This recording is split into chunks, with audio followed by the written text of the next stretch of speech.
Chers amis, bonjour et bienvenue sur les ondes de Salaz FM pour cette émission 3 x Saint. Rappelez-vous, la dernière fois, nous avons parlé du trésor que vous avez désigné dans vos vies. Et bien, dans un instant, je vais ramasser les copies. Alors la question c'était, est-ce que je suis un trésor pour l'autre ou est-ce que l'autre est un trésor pour moi et vice-versa? Alors si vous avez manqué cet épisode, je vous invite à revoir sur YouTube l'émission 3 x Saint du 26 juillet. Nous allons commencer cette émission avec une petite prière, la grâce de la prière, une prière écrite par Luce Rose. La grâce de la prière. La grâce, c'est ce que Dieu nous offre à boire quand nous venons à lui. Il n'est point de rafraîchissant, plus désaltérant que ta grâce, Seigneur. Dans le secret de ton cœur, en présence du Seigneur, tu n'as qu'à ouvrir les mains et disposer ton âme, fermer les yeux, n'écouter que ton cœur battre à l'unisson, te rappelant que tu es créature divine. Goûte à la légèreté du silence qui t'entraîne, loin de ce monde agité et fragile. Si tu sens que ta conscience t'enchaîne, libère-toi de ces états d'âme futiles. Abandonne-toi en Jésus-Christ, son Fils. Laisse-toi laver dans le précieux sang versé de celui qui a donné sa vie pour te sauver. Rencontre de maître en ton fort intérieur. Il n'est pas de meilleur monde d'où l'on revient. Apaisé, léger, auréolé de paix et heureux d'exister.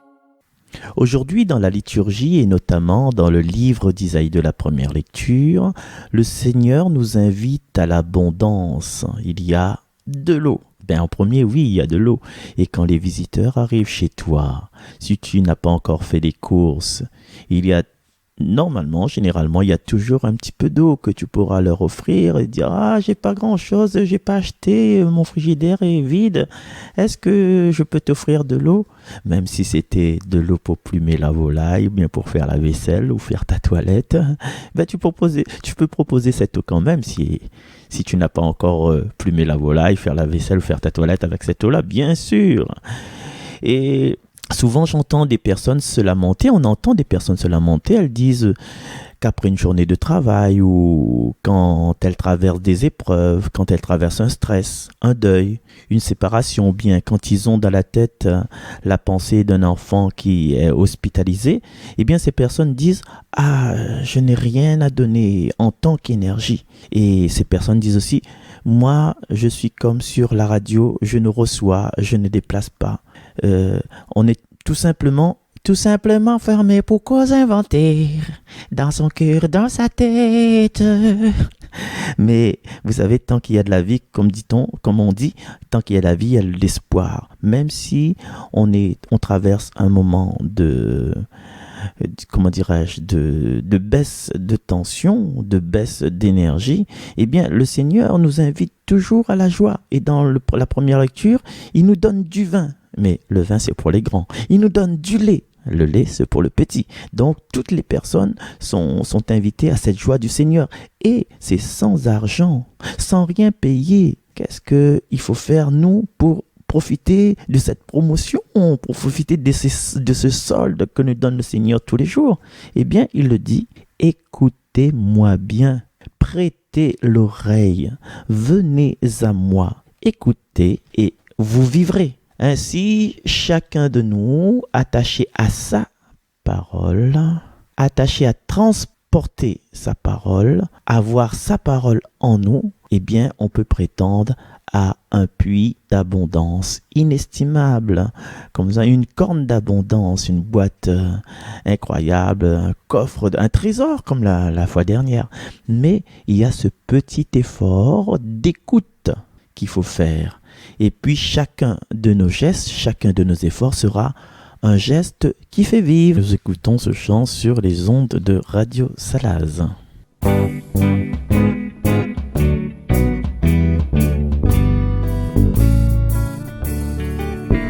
Dans le désert des villes, au cœur de nos maisons, trouverai mangeras-tu, Seigneur, sapin et de poissons, disciples aux mains vides, de toi nous attendons le geste qui fait vivre.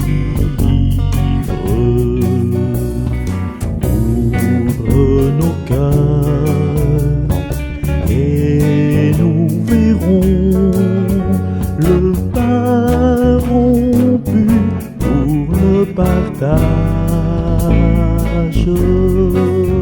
Le pain rompu pour le partage.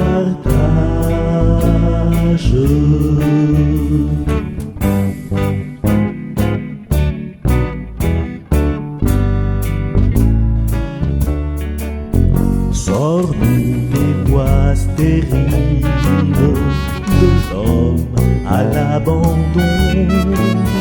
Tu veux des créateurs qui multiplient tes dons. Nos tables seront riches si nous improvisons le geste qui fait vivre.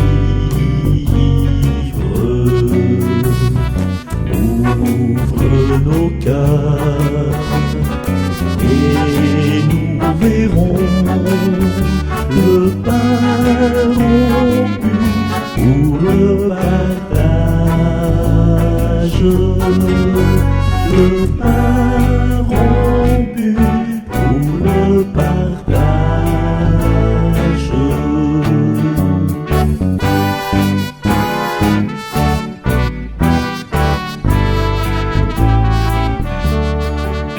S'il faut pour te connaître marcher sans nul appui, dissipons-nous la peur, ta main va nous saisir, le large nous appelle, ton souffle nous conduit, il reste à la gouverne.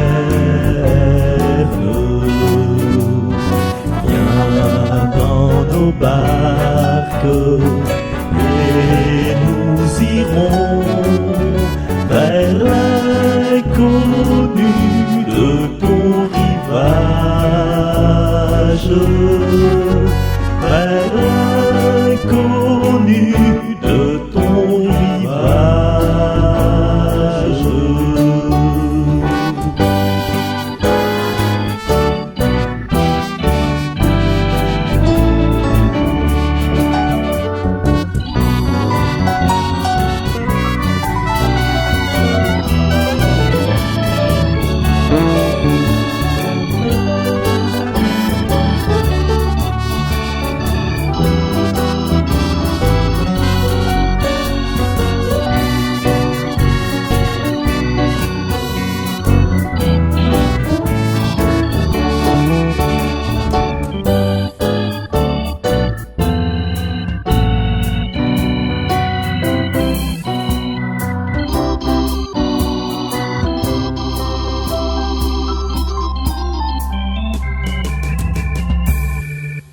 Le geste qui fait vivre vient dans nos barques et nous irons vers l'inconnu de ton rivage. Et au risque de tout perdre, sans crainte il faut partir. Comment garder, Seigneur, la foi qui fait tenir? Les vents nous sont contraires, mais toi, tu peux venir et prendre la gouverne. Ouvre nos cœurs et nous verrons le pain rompu pour le partage. Viens dans nos barques et nous irons vers l'inconnu de ton rivage. Je suppose que vous êtes un petit peu comme moi aussi, que nous avons acheté une bougie ou bien un lumignon à la paroisse, avec la secrétaire. Vous savez, avec ce petit bout de mèche qui est enfoui sous la cire. Vous voyez un petit peu là. Le petit bout de mèche, normalement, ça doit être dressé, mais là, c'est enfoui sur la cire. Eh bien, qu'est-ce qu'on va faire? Est-ce qu'on va jeter à la poubelle ou bien on va retourner à la boutique ou à la paroisse engueuler l'employé parce que la mèche n'est pas visible? Cela ne veut pas dire que la bougie est bonne à la poubelle, comme on pourrait le croire pour nous-mêmes. Hein? Parce que quelquefois, quand nous avons un petit défaut ou un petit truc qui ne va pas, on pense qu'on est inutile, qu'on ne sert à rien. Et ce qu'on doit faire, ce qu'on fait dans l'amour et dans la patience, on va vers la cuisine. Vous savez, à côté de l'évier, il y a toujours un égouttoir. Et dans cet égouttoir, il y a toujours un petit couteau. Donc, on prend ce couteau et on gratte un petit peu autour. Et quand la mèche est relevée, on avance vers la clarté de son amour. On sait que cette bougie ou ce lumignon va s'allumer, va alimenter notre prière. Et vous voyez qu'il y a toujours un petit effort à faire. Et notre espérance à la lumière grandit en nous. Oui, petit effort à faire. Il faut se déplacer, aller dans la cuisine, prendre le couteau. Et quelquefois, on a peur.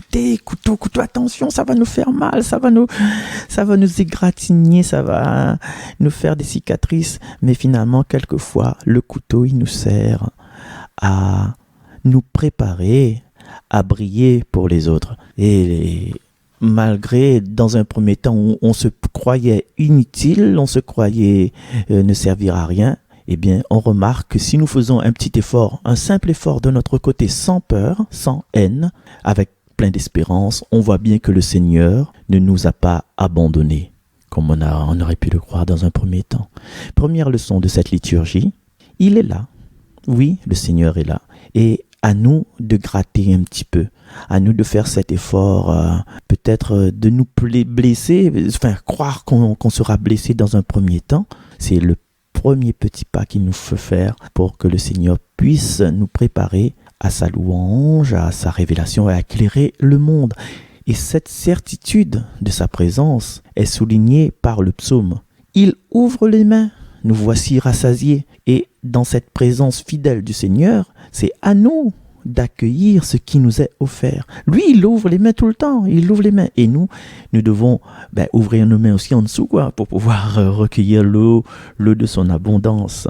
Donc, dans la première lecture, il est écrit « Écoutez », et dans le psaume, il est écrit « Regardez les yeux vers le ciel ». Alors, chez les entrepreneurs, écoutez, regardez, les entrepreneurs, cela se traduit aussi par passer à l'action, hein? Les entrepreneurs, là, ils sont très nombreux, là. Passer à l'action, même les parents, les enfants, faire plaisir aux parents, faire plaisir aux enfants. Mais passer à l'action. Chez les étudiants, c'est quoi? C'est mettez-vous au travail. Et dans la seconde lecture, la lettre aux Romains, chapitre 8, 35, vous connaissez sûrement ce passage, puisque ce sont des mots qui sont fréquents pour des funérailles. Et en résumé, cela dit: rien ne pourra nous séparer de l'amour de Dieu qui est dans le Christ Jésus. Rien ne pourra nous séparer de l'amour du Christ, en fait. Et si c'était moi, Marcel Réfamia, ou une autre personne lambda qui aurait affirmé cela, on se serait dit: Marcel, Marcel, arrête de déconner. Quoi? Rien ne pourra nous séparer de l'amour du Christ. De quoi? Pourquoi tu dis ça? Non, ni la mort, ni la vie, ni passé, ni avenir, non, rien. Non. Quand ça vient peut-être de moi, ou d'une personne que vous connaissez, quand il dit ça, on ne croit pas trop. On dit: tu ne connais, c'est plaisant, tu fais son sketch, quoi. Mais quand ça vient de Saint Paul qui était l'ennemi juré des premiers chrétiens, Saint Paul qui a été la terreur. Et quand on disait Saul de Tarse arrive dans la ville, et tous les chrétiens commençaient à trembler parce qu'il avait le papier qu'il fallait, il avait droit à les arrêter. Il était presque un criminel. Et ce Saint Paul qui était vraiment méchant envers les premiers chrétiens, il a encaissé l'amour de Dieu, de Jésus, d'une façon violente sur la route de Damas. Et là, en passant de la terreur à l'amour fidèle, et on peut s'assurer que quand Saint Paul dit ça, on peut soulever le poids de ses mots. On sait qu'il ne fait pas ça pour faire l'intéressant, quoi. Et on va se le répéter, encore une fois si vous voulez bien, rien ne pourra nous séparer de l'amour du Christ. Rien ne pourra nous séparer de l'amour du Christ. Même si des fois, on se considère comme on dit à La Réunion, comme un mauvais moune. Quand on se regarde dans le miroir et qu'on dit « Ah non, je ne mérite pas autant d'attention en moi-même. Je ne mérite pas d'être ce que je suis misérable. » Vas-y, tu peux continuer, t'envoyer toi-même des contenus de poubelle, hein. Tu continues, c'est bon. Mais l'amour du Christ, l'amour que le Christ a pour toi, est toujours intact. Elle reste inaltérable, inébranlable. Et Saint Paul l'a dit aussi, l'amour ne passera jamais. Et Paul, qui se sait, il est très intelligent Paul, hein, et il s'est su aussi criminel, il s'est su aussi un peu la terreur de ces pauvres chrétiens, ces chrétiens qui prônaient l'amour, hein, l'amour de soi, l'amour du prochain. Et bien dans sa détresse, dans le fait de se reconnaître comme moche, il a dit oui. Il s'est fait baptiser, il a cherché l'amour, le pardon de Dieu. Il a reçu une force venue du ciel.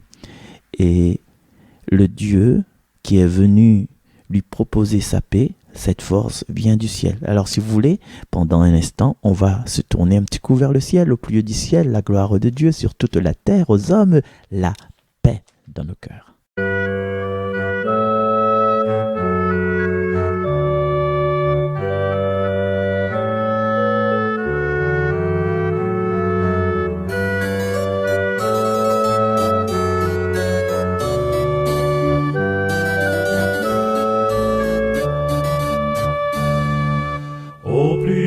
Ciel, la gloire de Dieu sur toute la terre, aux hommes la paix.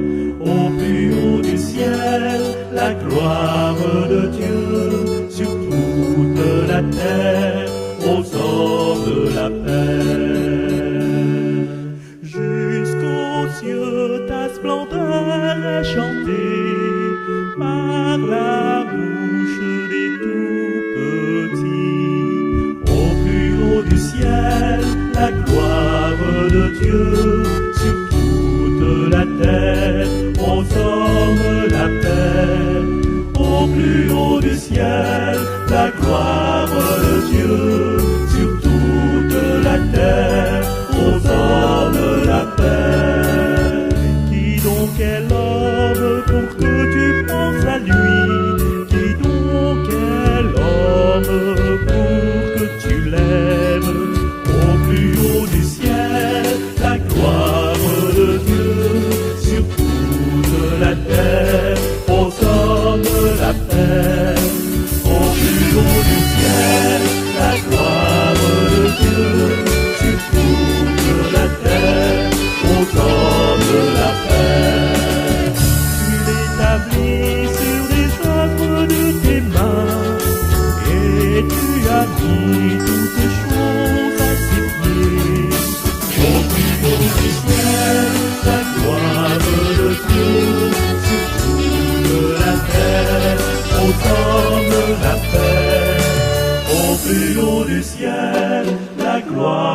de Dieu sur toute la terre, aux hommes la paix.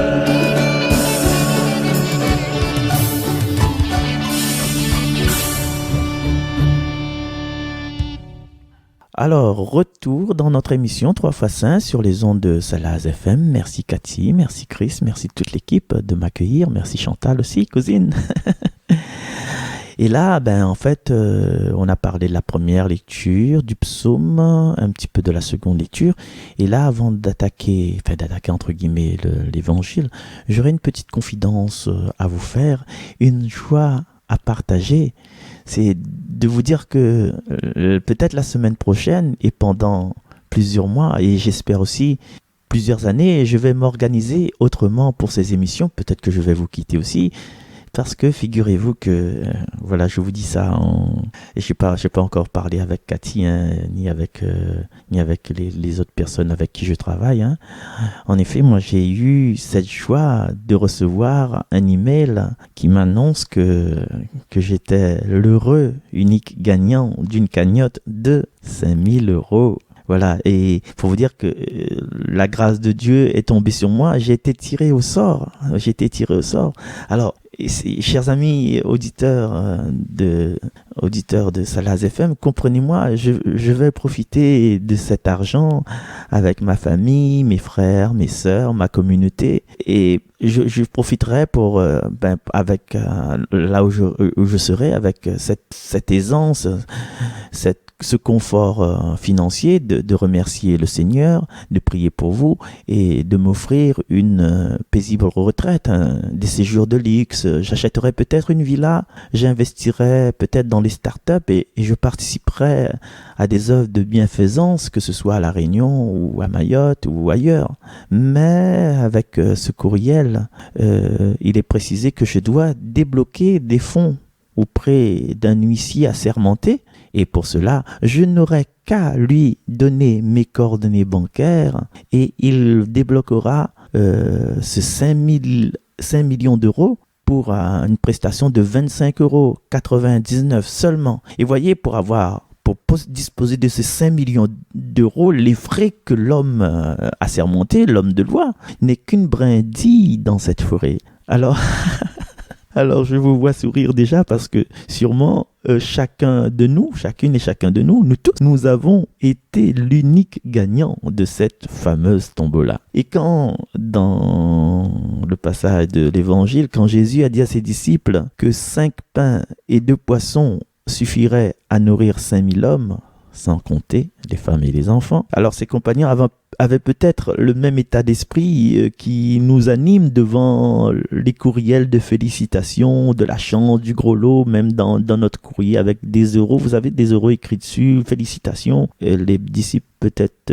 n'y ont pas cru. Et regardons un petit peu les circonstances de cette multiplication de pain. Jean-Baptiste venait de mourir et Jésus veut se retirer avec ses disciples qui reviennent un petit peu de mission, quoi. Donc il veut se retirer pour passer un petit temps avec les disciples qu'il retrouve et un peu peut-être aussi pour que lui puisse se confier parce que il est accablé par la mort de son cousin, hein, son compagnon de route, son précurseur. Mais en même temps, dans cette atmosphère de deuil, il est touché par la détresse des vivants. Et l'Écriture nous dit qu'il est rempli de compassion et qu'il guérit les malades. Malgré la circonstance un petit peu de prendre un peu de temps pour lui, de prendre un peu de recul, mais quand même les foules sont affamées de sa présence. Et cette foule tellement affamée de sa présence qu'elle reste jusqu'au soir. Quand nous, on invite un couple d'amis avec leurs 2 enfants à venir manger le midi.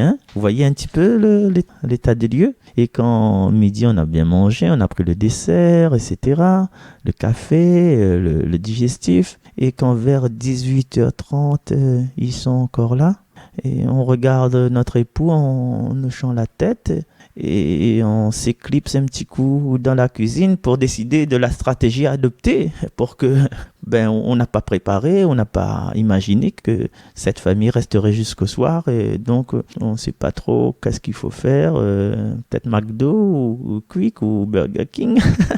Alors, qu'est-ce qu'il faut faire pour leur montrer à ce couple et ces 2 enfants que le temps imparti a été écoulé? Eh bien, il y a un de mes oncles, lui, il nettoie les casseroles, les marmites bien propres. Il les met dehors à sécher ou bien il range pour dire que voilà, là c'est fini, il y aura plus de service, le restaurant est fermé.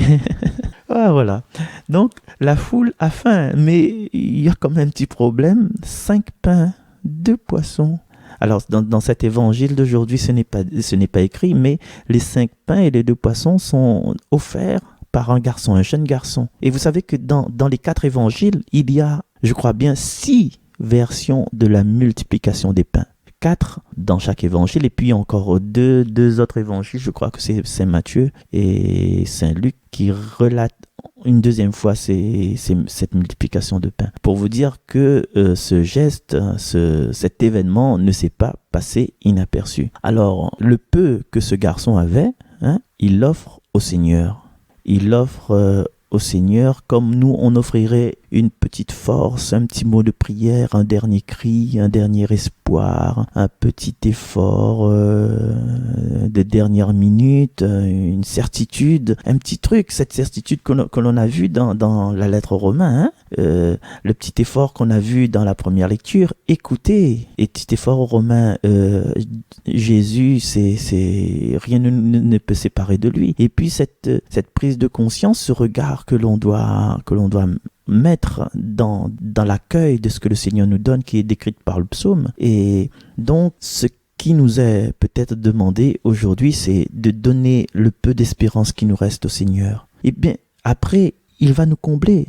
Il va nous combler au-delà de tout. C'est à nous de faire le premier pas. Comme qui dirait, nous tourne la clé pour faire démarrer le moteur. Et puis, c'est lui qui va assurer de conduire nous sur le chemin. Et je crois, mes chers frères, mes chères sœurs, que cette semaine, voilà, nous allons donner le petit effort, notre petite espérance au Seigneur, puisque lui, s'il a su nourrir 5000 hommes avec 5 pains et 2 poissons, et 5000 hommes sans compter les femmes et les enfants, imaginez-vous, 5000 hommes sans compter les femmes et les enfants, c'est à peu près 10-15 000 personnes. Combien nous, avec le peu d'effort que nous lui donnons en toute espérance, en toute générosité, il va nous combler de sa grâce, de son bonheur. Rien n'est perdu, mes chers amis. Rien n'est perdu. Peut-être qu'on croit qu'on est déjà vaincu, mais il reste encore les prolongations. Et cette prolongation, j'aimerais nous inviter à le vivre intensément et à dire au Seigneur pendant toute cette semaine, Seigneur, garde-moi près de toi. Rien ne peut me séparer de toi. Je reste collé à toi. Mon dernier espoir, c'est toi, Seigneur. Allez, reste sur mon chemin. Amen. Merci de votre attention, mes chers amis. Je vous retrouve la semaine prochaine et bien sûr, nous allons nous quitter sur un chant écrit par Luce Rose, le Kyrie de la Miséricorde, avec la participation de la voix de Morgane Chaffre.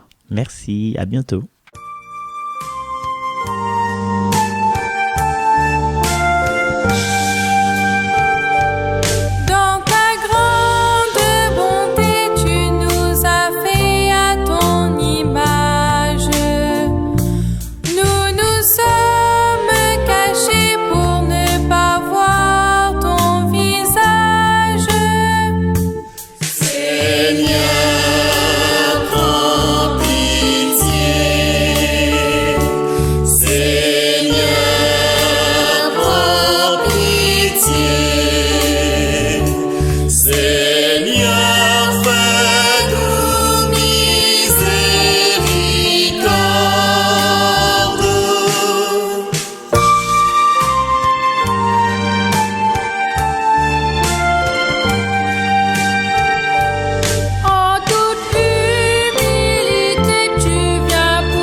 Seigneur.